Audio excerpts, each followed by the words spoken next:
Hey, Marc, welcome to the show. Keith, thank you. Will, thank you. It's great to be with you, gentlemen. Great to see you, Marc. So, Marc, we're going to, as you know, take a deep dive here into the psychology of eating and, what comes up for people around that, and which is a lot, at least for me. Really just unpacking that. And maybe a good starting place is just to hear a little bit about your journey, if you're up for that, around food, and why have you spent your career on this topic? And maybe we just start there. How'd you get here? Great question. I think like so many of us who get into the helping professions, it's all based on my personal journey, my own needs. I came into this world sickly, asthmatic, immunocompromised. My earliest memories are of almost dying because I couldn't breathe. And, I was born in the days of junk food and TV dinners, and when Velveeta cheese was all popular and Carnation instant breakfast. I don't think I ate anything natural. And, my parents took me from doctor to doctor. Nothing worked. And at around the age of 5, don't ask me why or how, I hear this rumor that fruits and vegetables are good for you. I asked my mom to change my diet. Coincidence or not, she did, and my health started to change. So right there, I was bit with the bug and the obsession that food had an impact on my body in a profound way. And that, led to a profession and led to a noticing. At some point in my early 20s, I was practicing in New York City on Wall Street. And my clients would come back to me after a week or two, especially my weight loss clients. They would come back and they say, I know what you told me to do. I know what I'm supposed to eat. I just couldn't do it. And that was the epiphany moment of, oh my goodness, all this knowledge about nutrition does mean nothing unless I understand the mind and the heart and the soul of the eater. So that really got me on the path to eating psychology. That's sort of the 35-second condensed version.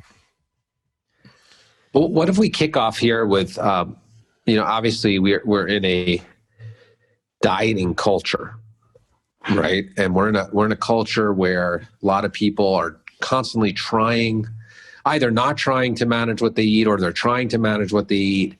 I think there's a lot of struggle in just how to eat well with your own body type, and what does that look like, and how to stay consistent. I struggle with that a lot, right? Where my fluctuation now is nothing of what it used to be like, but there's still fluctuation where I'm sort of like, oh gosh, I know I don't feel great the way I'm eating right now, and I kind of have to reel it back in. So I'm just wondering some thoughts on kind of the meta level of like, what's going on here? Like, what's all this struggle with, like, dieting and, getting off track, getting on track, and what if we just start kind of meta? Yes, human beings, if we're going to start with meta, are interesting creatures on this planet. Animals pop out with a very instinctive sense of what to eat. Yes, their parent or parents will teach them, but it's pretty simple, and their diets will tend to be pretty simple unless you're a cockroach, which will eat anything. So animals have that instinctive nature. You're not going to see a bunch of cows standing around a field, wondering, what should I eat, or, should I be losing weight? Humans need to learn what to eat, and we are born into a complex world, a complex society where we don't have agreement. You can get the best nutritional minds in the universe together in one room, and you won't get agreement. So I think it's useful to embrace that we collectively are in the Wild West when it comes to our understanding of what nourishes the body. And to me, that's okay, because it means we're discovering. So I think what happens is humans in our journey to figure out, well, how do I best nourish myself? Part of that is for health and nutrition. But, Keith, as you were implying, there's also this place where, well, what about my weight? because when we say dieting, we're often talking about weight. And there's this fascinating concept that sort of lands in human beings that goes something like, I am not good enough as I am. I'm not lovable as I am. Now, we can take that to mean how much money I make, how tall I am, how I present myself in the world, or we can take that to mean how much I weigh and what you all think about my body or what I think you think about my body. So consequently, from that place of I'm not good enough, I'm not lovable as I am, we're looking to, how do I be good enough?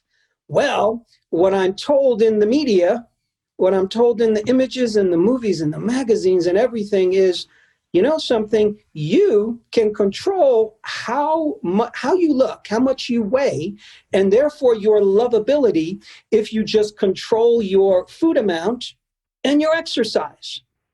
So right there begins our, plunge into the rabbit hole, because we're trying to use these things to love ourselves and be better. And from that place of fear and stress, we don't always make wise choices, and we're very susceptible to quick fix methods. That's my quick meta level piece on that. Mm-hmm. So from the very beginning, there's this sort of dichotomy between dieting for the purpose of meeting the cultural, what do I look like on Snapchat kind of expectation versus, so to speak, dieting. I'm putting it in quotes because it's sort of like the nutritional intervention, which is a different mentality, or it's more of a choice around what is going to make my body most healthy. Yes, and those two will often get confused because you will have many people walking around and they will show an interest in fasting. They will show an interest in cleansing. And really what's hidden behind that is, I got to lose weight. I'm too fat. Mm-hmm. I got to shrink my body. I got to shrink my belly. And people will often do that through the guise of health. Right. Right. So this is a big industry, weight loss. I mean, right. $500 billion a year worldwide Wow. is the current guesstimate. Wow. And you want to keep that industry going. Weight Watchers, my grandma was doing Weight Watchers back in the 1960s. Notice the term weight watching. You're just watching your weight. They don't necessarily want you to lose it. It's too good of a business. Mm. Wow. It's interesting, thinking from the point of view of my own training as a psychiatrist, I tend to think a lot more with the clientele that I've had and the patients I've served, more about the nutritional dimensions of what should this person be eating, what food sensitivities do they have, what's causing gut inflammation. I haven't been so much in the eating disorders space, but what you're saying is really broadening my perspective about the role of self-image and self-esteem, way outside the boundaries of what we would traditionally define as an eating disorder. Part of the challenge, Will, is that we, the collective we, the scientific we, the psychological and psychiatric we've taken eating disorders, we've put it into the clinical universe. And eating disorders are really, on one level, just the extreme manifestation of a relationship with food that is not serving us, that's harmful, and that's kind of bringing us down. Every human being has a relationship with food and body. We all have that. And there are people who don't have a clinical eating disorder, but who have a relationship with food. I overeat. I binge eat. I emotionally eat. I want to lose 5 pounds, 10 pounds. That's not an eating disorder. That's a relationship with food and body where it is. I think what's missed is that, 97% of the population does not have a clinical eating disorder, but we have a relationship with food that doesn't get addressed. There's no bucket to catch us because it's either eating disorders or bust. And on top of that, because it's generally, I believe, the males of the universe that have been figuring all these things out and taking the charge, that we often miss that so much of the eating challenges have affected the females, the women, the girls of our culture, just observationally. A woman, a female, a girl is far more sensitive to critique about physicality, about beauty, than is a male. Does that mean males don't have eating challenges and can have an intense relationship with food and body? No. But what I'm saying is we often miss what the feminine psyche is going through around all this. I just happen to be a guy who's noticed this and became obsessed with it and just wanted to dive in and do my best to figure out, okay, what's going on and how do we address this, in an honest and truly more holistic way. So when you teach, Mark, do you teach about like a spectrum of eating, that there's wellness and the opposite of wellness, or is it not the way you even speak about it? When I'm thinking about nutrition itself, the science of nutrition, I'm always wanting to create the biggest tent possible. So there's room under the tent for everybody. I don't care what you eat. If we really look at it, there is a spectrum of nutrition. Part of the challenge in the nutrition field is that everybody's shooting back and forth at each other. For every PhD, there's an equal and opposite PhD. Drink alcohol, don't drink alcohol. Vegetarianism is good, vegetarianism is bad. You show me one study, I'll show you the opposite. And what's left is most lay people are nutrition refugees. They've read the books, they've heard the arguments, they've listened to the details, they've heard the science on either side, and they don't know what to believe. My perspective is it's all good, it's all true, and it depends. What's the right diet? What's the right nutritional approach for you? Well, it depends. Your age, your level of health, your lifestyle, your belief system, what you're trying to accomplish, your genetics, the season, the environment that you live in, plus your own personal experiment. We keep trying to do a one-size-fits-all approach, the heroic approach. This is the one diet, I found it. This is the one diet that's the healthiest for all humans, or here's the one weight loss diet that's the best for all people. And we keep waiting for the nutrition hero, whereas I think it's quite different than that. So from a nutrition perspective, once people can relax into their own nutritional journey, to me, I believe there are as many accurate nutritional systems as there are people on the planet. Yours is the best for you. And if you're willing to be a nutritional explorer, let's try this and see what happens. I'm going to try being a vegan or a vegetarian. I'm going to try paleo. I'm going to try eating more quality food. Let's see what happens. I love those experiments. Mm-hmm. So sort of more teaching people to reestablish a conscious relationship with their embodied experience, their physicality, how they respond to these experiments, for example. Is that what you're talking about? Absolutely. Yeah. Because that's empowering. Because then you can see for yourself what works. Because most people who are really interested in nutrition, they've read so much, and they're oftentimes still confused, and they're still uncertain because they're looking for certainty in a world that doesn't really grant us certainty. It doesn't. Right. You and I can do everything that's great for our health. We know a lot, but that doesn't guarantee we're not going to die in a week. We don't know. So we do what's right, and we listen to the body, and we gather data and information of what feels good, my own lived experience.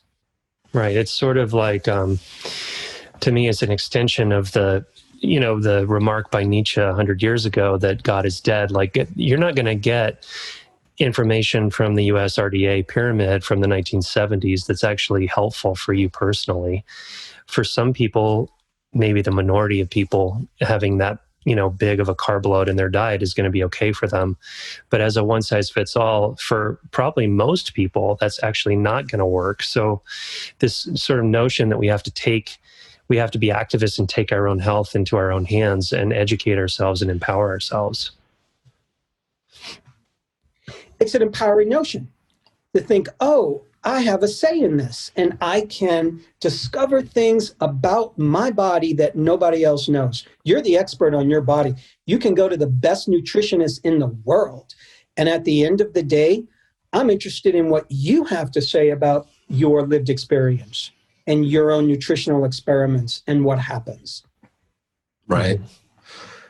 So what do you, what's kind of your philosophy on working with people who are struggling in that process of exploration, right? They know they've come to the conclusion that, okay, I know a lot of things that I feel really good when I do nutritionally, and I know a lot of things that I don't feel good when I eat this way nutritionally, and there's just that struggle, right? That it doesn't get very consistent over time. And how do you frame that, and how do you work with people around that?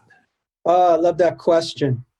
So my overarching approach, my first commandment in eating psychology, is that our relationship with food and body is a great teacher.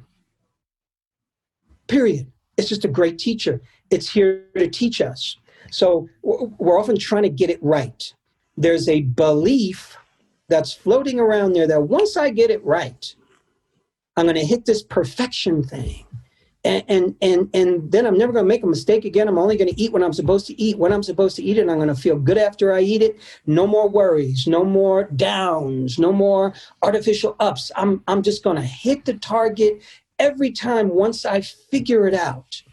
And I think our relationship with food and body is teaching us something different, and it's teaching each one of us in our own way. And so we start there. Okay, your relationship with food is a great teacher. Let's explore that for you. Okay, oh, wow, I've discovered that if I eat a certain way, I feel good. But why don't I eat that way all the time? Why do I deviate? So that's another, so there we go into that part of the conversation. Okay, so how do we learn from that? Let me just play with that for a moment. Whenever I hear anybody tell me, I know what I'm supposed to do, I know what works best for me, I don't do it all the time. Where I go is there's always a brilliant reason that's rooted somewhere in biology or psychology or both as to why we do the things that we do. So if I'm doing something that goes against my best wishes, there's a reason for it. Usually when somebody says, I know what I'm supposed to do, I'm just not doing it, it's because there's another voice in us that's sitting at the head of the table, that's making the decisions. Example, look at an infant and you watch a crying, screaming little baby. I know you've both seen this before, and they're crying and screaming, and all of a sudden they get mama. They get the bottle, they get the breast. Boom, in a second, your metabolism and your emotions are completely regulated. You're calm, they're relaxed. And to an infant's mind, food, mother, touch, love, warmth, connection, it's all one. It's all experienced as one. The infant's not laying there thinking, oh, this is my mother touching me. This is the taste of food on my tongue. This is her sweet voice. It's all experienced as one. So we have that memory. Feel bad, eat food, feel better. And we retain that into adulthood. Now, oftentimes what happens is that that infant voice in us also has immediate gratification built in. An infant wants immediate gratification. A child wants immediate gratification. I want what I want when I want it. Don't tell me, mommy, that this ice cream that I'm going to eat, I shouldn't eat it because I'm going to get diabetes in 45 years. You're not going to say that to your kid.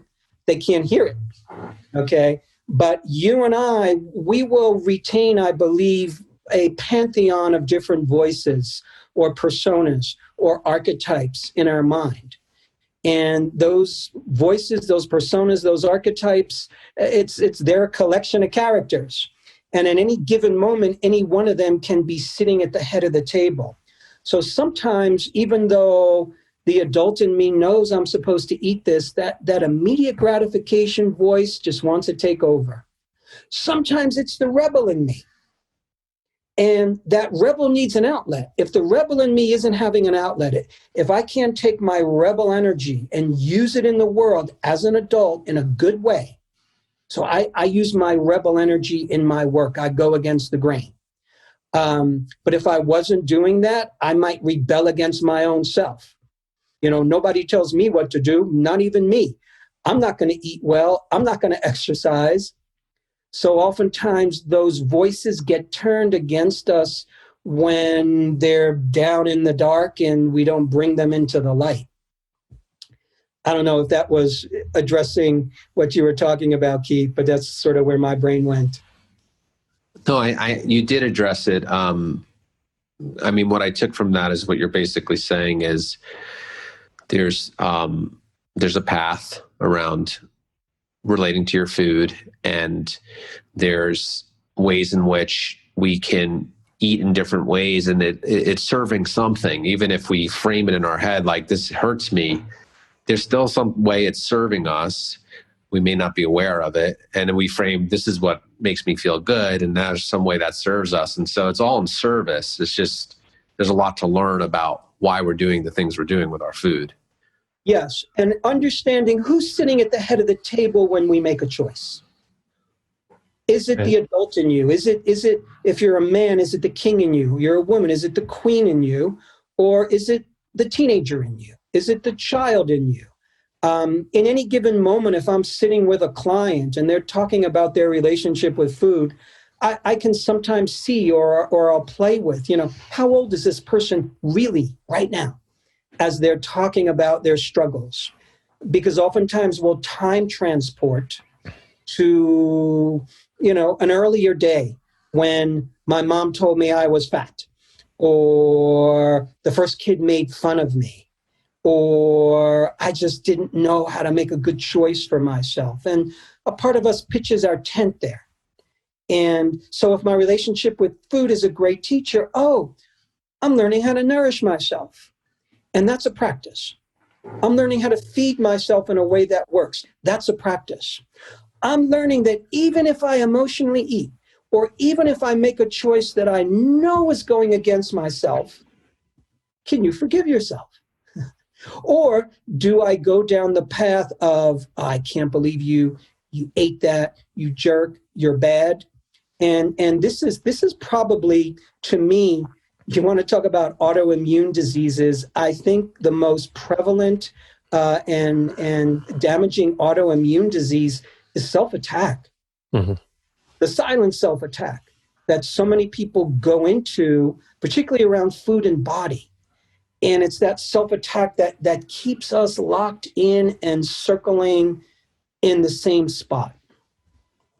Right. So our relationship with food is often teaching us forgiveness. It's often teaching us how to interact with ourselves in a better way. You're going to say, Will? Sounds like your approach, which really resonates with me, is an approach of really bringing an elevated level of consciousness to what part, or you could say what archetype is, as you said, sitting at the head of the table, as a further exercise of curiosity and self knowledge, and coming with, it sounds like a real stand for genuine curiosity rather than a kind of shaming, judgmental, how do I put myself in a box type of questioning. Bingo. And at the same time, I'm making the assumption that we're not broken. Just because somebody is binge eating and they can't stop, or they're emotional eating and they can't stop, or they gain 75 pounds because they're soothing with food, I don't look at that person as broken, because if I do, then, okay, well, we got to fix you. Something is wrong. And then we're looking for the fix. And then if I as a practitioner am looking for the fix, then it sort of becomes about ego. If I fix you, I'm a good practitioner. If I don't fix you, I'm a bad one. Likewise, if you fix yourself, or if I help you get fixed, congratulations, you're better. No, my client is not broken. None of us are broken. We're on that journey. And we're rediscovering our wholeness. We're re-identifying that wholeness. And oftentimes, it's just, that's the journey back to wholeness. Right. I mean, it reminds me a little bit of the work of Dick Schwartz with internal family systems. I don't know if that's a framework that's meaningful to you, but this notion of a protector part who has been, because of the intensity or the shaming or the adverse childhood experience, that part took on the mantle of self-judgment or self-hatred as ultimately at the depth of it with a positive intention of trying to keep that vulnerable person safe. The idea that, I'm safer judging myself, getting to the judgment of myself before someone else judges me, kind of thing. Yes. And then unraveling the relationships between these parts. It's always such a challenge because it's a personal journey for each one of us in our own unique relationship with food and body. And at the same time, we're existing in a world that has a lot of spoken and unspoken weight hate. It has a lot of spoken and unspoken dietary rules, depending on who you are and where you are and who's surrounding you. And we're swimming in that. So for so many people, it's difficult to tease all that out. And, what's me? What's my environment? It's a fascinating challenge. It's a complex question, Yes. a complex answer. So, you mentioned the inner child, basically. And when the younger part is kind of at the seat, how do you see trauma fitting into all this, childhood trauma, or into the food conversation? I think it's pretty big, and especially assuming that trauma exists on a continuum, mild, medium, and hot, and everything in between. I will tend to make the assumption that if one is a human being on planet Earth, we've experienced some kind of stress that lives in the system, that oftentimes is needing to work itself out. So, I will especially see evidence of trauma in a subset of human beings who are dealing with weight loss resistance. They could do everything. They could exercise their brains out. They could starve themselves and then don't lose weight. They can go on a medical fast for 10 days and eat virtually nothing, and they'll gain a pound, which supposedly is counter to what science says. And oftentimes what happens is if you, and this is not for everybody who has weight loss resistance, but for a lot of people, you can trace it back to various kinds of traumas. Physical trauma, sexual trauma, emotional traumas, abandonments, etc. And in that state, what happens is, if it's the kind of trauma where I need to protect myself, I need to defend myself, the biggest creatures tend to be the safest ones in nature. If you suffered a sexual trauma, the biggest humans will tend to be the least sexually attractive. So oftentimes it's a double-edged sword because people want to lose weight, but the weight is there to begin with as a protection, as the body and the being's natural protection from, I don't want to get hurt again.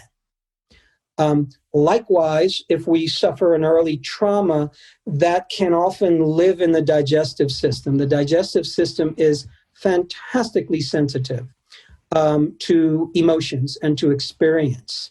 The enteric nervous system, the brain in the belly, is very richly innervated. Scientists say there's as many neurons, as many nerve cells in your digestive system, nervous system, as there is in your central nervous system.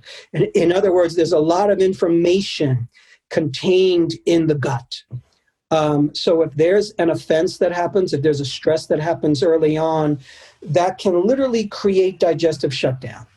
And then people are going to be doing digestive aids. They're going to be doing all kinds of dieting, all kinds of nutritional strategies. And until we poke around and start to get to the trauma and unwind that, no amount of digestive aids are really going to help. That's just some thoughts about what you brought up, which to me is very, very powerful. The first piece that you mentioned, Mark, reminds me of the original root of the Adverse Childhood Experiences Scale, which was Vincent Folletti at Kaiser Permanente in the 90s, was a bariatric surgery physician. And he was blown away that a subset of people who got gastric banding and gastric surgery regained the weight. And he investigated that, and he found that when certain people who had sexual trauma earlier on in their lives did not feel safe at normal BMI. And so he found almost universally that the people who gained the weight back after bariatric surgery had suffered sexual trauma, and they needed to be heavy to feel safe. And that resulted in this 10-item questionnaire, the ACE questionnaire, which is in wide use in primary care and psychiatry today. But it's also... It's interesting to me. Gabor Mate was giving a talk in our institute a few weeks ago, and he said that one of the things that he finds lacking in the ACE questionnaire is that the questionnaire, I don't know if you're familiar with it, but it has very specific things like divorce, sexual trauma, was there an addict in your home, did anybody go to prison when you were a kid, that kind of thing. But it doesn't ask about the positive things that often are lacking. So it's like the absence of attunement, the absence of warmth, the absence of physical touch, the absence of parents with a healthy relationship to eating, for example. So it's interesting because I think I agree completely with you that a trauma is so pervasive. And under-recognized. And the other thing that came up when you were talking about the impact on the gut is, it's well known that in veterans who come back with PTSD from combat, they have huge issues with digestion. Constipation, diarrhea, both at the same time. And oftentimes what I see is when we're able to get after the PTSD, the gut symptoms often settle down. It's really interesting. Yeah, that's such a profound one. And just so listeners here can have a basic understanding, and forgive me if you all know this, but in a classic stress response and a classic fight or flight response, which is a necessary response when the lion is chasing you. Nature knows you got a minute or two. You're either going to get eaten, you're going to get away, or you're going to defeat the creature trying to eat you. In the moments that one is dealing with a life-threatening situation, blood is rushing to your head for quick thinking, to your arms and legs for quick fighting or fleeing. Digestive system completely shuts down in a full-blown stress response because you don't need to be digesting your pizza when the lion's attacking you. Body reroutes all metabolic energy into survival. So in that traumatic moment when stress kicks in and digestive system shuts down, we might never truly unwind from that. And it sits in the body. What's interesting that I have found and that I've noticed over the years is that there's some certain powerful beliefs that to me function as a trauma to the system. I'll give you an example. My number one example that I've noticed is people will have the toxic dietary belief that food is the enemy. Why is food the enemy? So many people are taught that from a very young age. Food makes you fat. You're fat. You're not lovable. You're not okay. This especially hits the females of our world. So food makes me fat. Fat makes me unlovable. Therefore, food is the enemy. Now, if food is the enemy, stress. Brain doesn't necessarily distinguish between a real or an imagined threat. You can think about the guy that did you wrong 20 years ago and go into the same stress response as when it actually happened. So if 3, 4, 5, 6 times a day I'm hungry, which we will be, and it's time to eat, but I have the notion food is the enemy, as soon as my brain senses enemy, I'm in a stress response. And what happens in that stress response in the moment? I am creating some degree of digestive shutdown. Stress response deregulates appetite. So when you're running from a lion, you don't need appetite regulation. So when I'm in a day in, day out stress, my appetite will be dysregulated. Majority of people will tend to eat more under stress. Some people eat less. Some people, it's a combination. Additionally, day in, day out stress increases cortisol, increases insulin. For so many people, they secrete those hormones in excess day in, day out. That's going to cause weight gain, inability to lose weight, fat storage, inability to build muscle, your calorie burning tissue. So we can literally create this biochemical milieu from the false belief food is the enemy, which is getting repeated like a mantra every day. And I can't help somebody with their overeating, their binge eating, their emotional eating, or their weight loss until I help them let go of that false concept. Because otherwise, for the rest of their life, their appetite's going to be deregulated. Their digestion and assimilation is going to be off. Their calorie burning capacity is going to be skewed. And they're going to be in this strange battle every time they're hungry. Wow, that's a tough place for a human being to be. Yeah, and it's definitely opening up things in my head as you're talking of like food doesn't have to be the problem. It can be the solution rather than the problem, in terms of the relationship to food can ultimately, like you're saying, it's more of a path and an exploratory process. And it sounds like a lot of what you're identifying here is that it's charged as a problem for so many people, the food itself and the way we're going about it. And that charge itself doesn't really help us get into right relationship with it or healthier relationship with it. It's not by labeling it as a problem that's really going to solve anything. Bingo. Because if I'm labeling it as a problem, I'm broken, I've got to fix myself. I'm looking for the fixes. I'm looking for the quick fixes. I'm looking for the magic bullets. I love supplements, but people are going to look for the pills. They're going to look for the quick fix diet. And there's always going to be this background conversation of what's wrong with me. I'm a willpower weakling. I'm a loser. And we've just gone off into a dark place. No, your relationship with food is here to teach you. Here's where I'm at right now. Okay, this is where I am. And from that place, I'm going to start to unwind that so I can get to where I want to go, which is to have a healthier relationship with food and body that's nourishing me, where I can have a sense of freedom. And like any other practice in life, it takes time. It takes work. And in particular, what I'm finding for a lot of people, it takes some guidance, because there's just not a lot of good wisdom out there. You can Google from now until you die, you'll get all kinds of nutritional information. But you're not going to Google a heck of a lot of wisdom when it comes to your relationship with food and body. Well, let's look at the food itself for a second. Outside of the person, if we look at food now, today, versus food hundreds of years ago, and we see now, obviously, very highly processed foods, highly processed refined sweeteners, a lot of different things we can put in our mouth and that have very different properties than hundreds of years ago.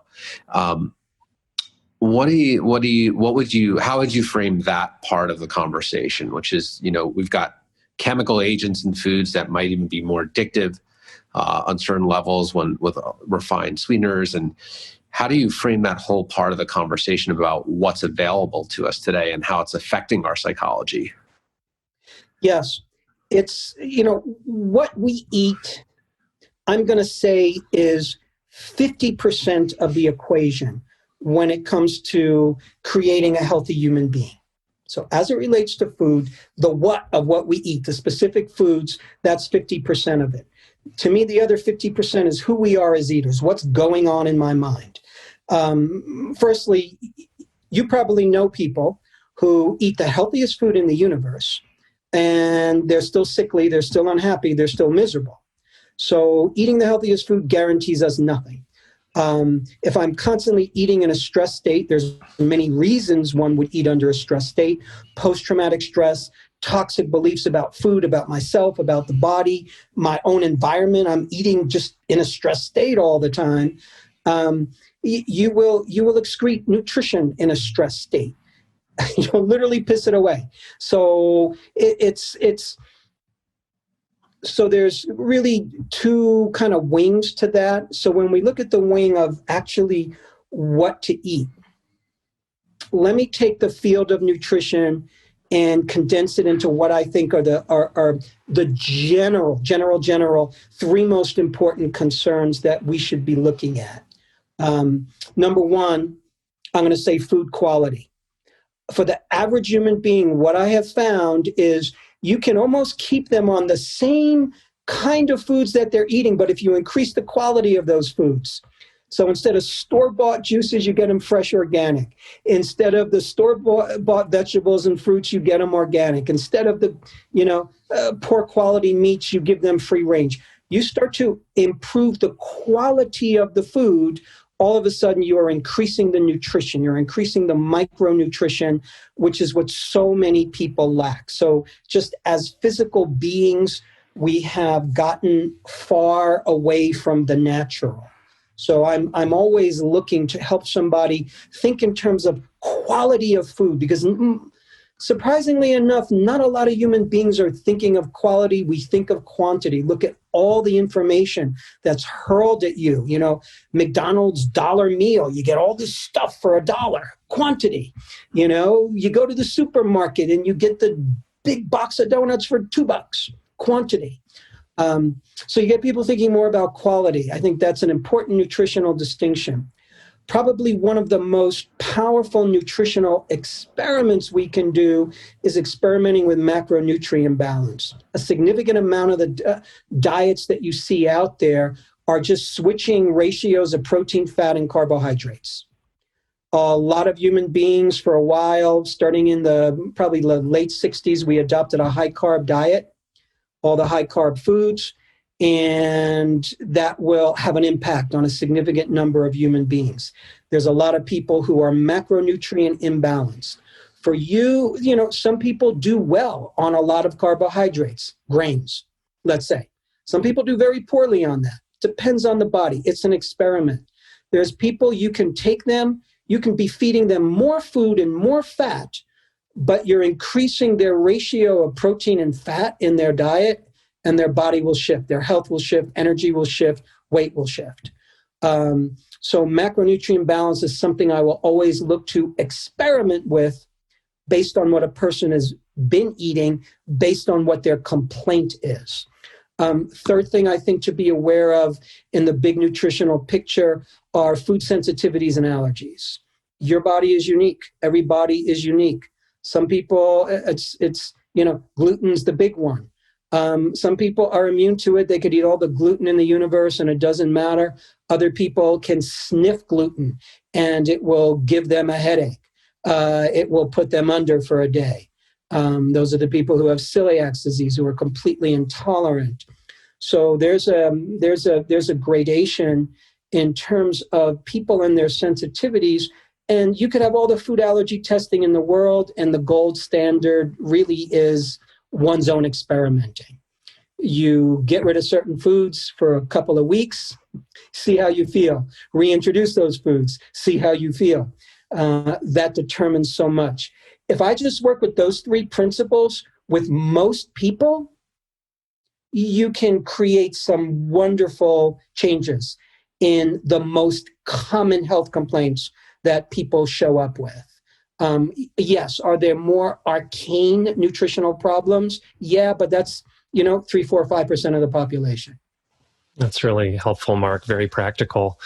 I'm wondering about on the other side of the 50-50 equation with the psychology piece. And what's coming up for me is this theme that we've been talking about of the sort of the negative self-talk, the I'm a loser, the food is the enemy, the stressful eating. I'm wondering, is part of your teaching around, I've heard, and I haven't dived deep into the research on this, but I've heard it really matters to actually take a moment or two or a few minutes to sit with your food in front of you, to pause, to, check the level of regulation in your system, to maybe say, at least internally, some sense of gratitude for having the abundance you're about to consume and so forth. How big of a role do you think that plays in terms of shifting the energy in the gut for digestion? Well, everything you just described, my brain took that and reinterpreted that as creating a relaxation response. Mm-hmm. That's what I heard you say. Yeah. Everything you mentioned, awareness creates a relaxation response. Attention creates a relaxation response. Focusing on any particular sensation can create a relaxation response. Prayer, meditation, thoughtfulness creates a relaxation response. It just so happens, and we've known this since the 1930s, that the human body is optimally designed to digest, assimilate, appetite regulate a meal, and calorie burn it in the physiologic relaxation response, parasympathetic nervous system dominance. Mm. It's just how we are wired. When the brain is in a relaxation response, digestion and assimilation fully turned on. Appetite regulation fully turned on. The moment the brain switches into stress response, sympathetic nervous system dominance, you are decreasing appetite regulation, you are decreasing digestion, necessarily because the body thinks I'm in trouble. And I got to reroute my energy into a survival moment. So rest and digest, right? Bingo. Yeah. And that's just how we're wired. It's not a fanciful notion. So everything becomes, and for the human being, it's all about how do I create an atmosphere around me and within me that creates the optimum state of digestion, assimilation, calorie burning, appetite regulation, in which to take in this wonderful food I just put on my plate. Or if it's not wonderful food, you will better pulverize your junk food meal in a state of relaxation than if you're in a state of stress. Plain and simple. So it's, everybody has their stressors that are part of life. My husband, my wife, my kids, my job, the money, the world, everything that's going on. And oftentimes what's happening is there's a lot of self-chosen stressors that are impacting us, which are often the beliefs that we have. I shouldn't be eating this. This is no good for me. I'm too fat. I shouldn't be eating this food. I shouldn't be eating fat. I shouldn't be eating this protein. Whatever it is that we're believing about ourselves, about the food, about the meal that creates stress, those thoughts are then translating into the body as stress metabolism, which is then impacting our meal. Interesting statistic. America consumes more calcium than any other nation on earth, except I believe it's Denmark or Norway. More calcium than any other nation on earth except for one. We have one of the highest rates of osteoporosis in the world. And scientists can't explain that. The first time I read that, I thought, wait, that's a layup. That's easy. I could explain that in a second. Yeah, we consume more calcium than anybody else, but we're excreting more calcium than anybody else. What would cause calcium excretion? Stress causes calcium excretion. Phosphoric acid, found in most sodas, calcium excretion. Sugar causes calcium excretion. Cigarette smoke, alcohol, the list goes on. So you could be eating a ton of calcium, but if you're pissing it away, it doesn't work. And then you get the message, you need a calcium supplement. No, not exactly. We're too stressed out to hold on to our calcium and all the things that we consume that, literally suck the calcium out of our bones. Yeah. Wow. That's a great point. Thanks, Marc, for that. Yeah. Well, as we transition, Marc, what should people on the lookout about how to learn from you, or what you're up to, or anything you want them to know? Thanks for asking, Keith. To learn more about my organization, Institute for the Psychology of Eating, and what we teach, psychologyofeating.com. If you just forget that, Google Psychology of Eating, and we should hopefully come up abundantly in the first few pages of Google. I have a couple of lovely books out there, Nourishing Wisdom and the Slow Down Diet. Nourishing Wisdom has been around 30 plus years. It's still in print from Random House. It's all about our relationship with food. So that's a great way to learn about our training program and just more about this work. Our Facebook page, also Institute for the Psychology of Eating, has lots of good content. It's all free. We have a ton of free content.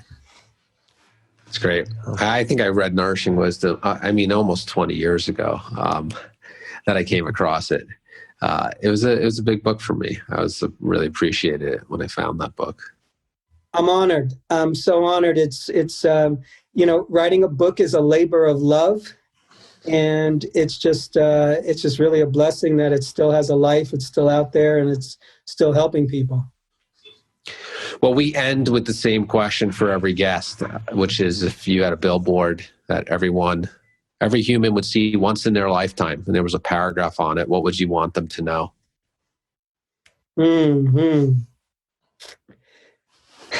I would want people to know, especially as it relates to food and body, that really the journey informs the destination.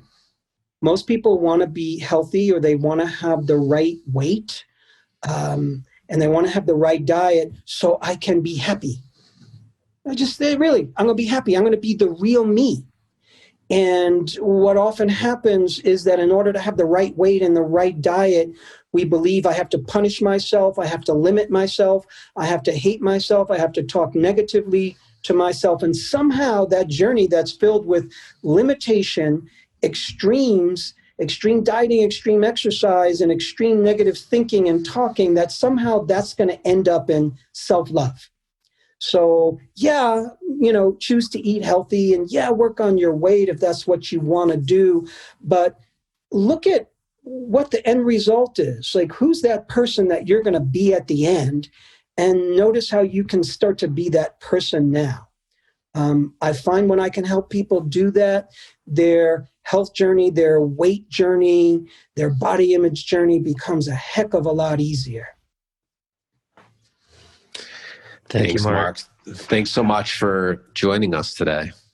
It's an honor to be with you both. I'm loving the work that you're doing, and loving your mission, and loving what you're putting out. And great job, gentlemen. I'm just happy and proud, and really blessed to be a part of this.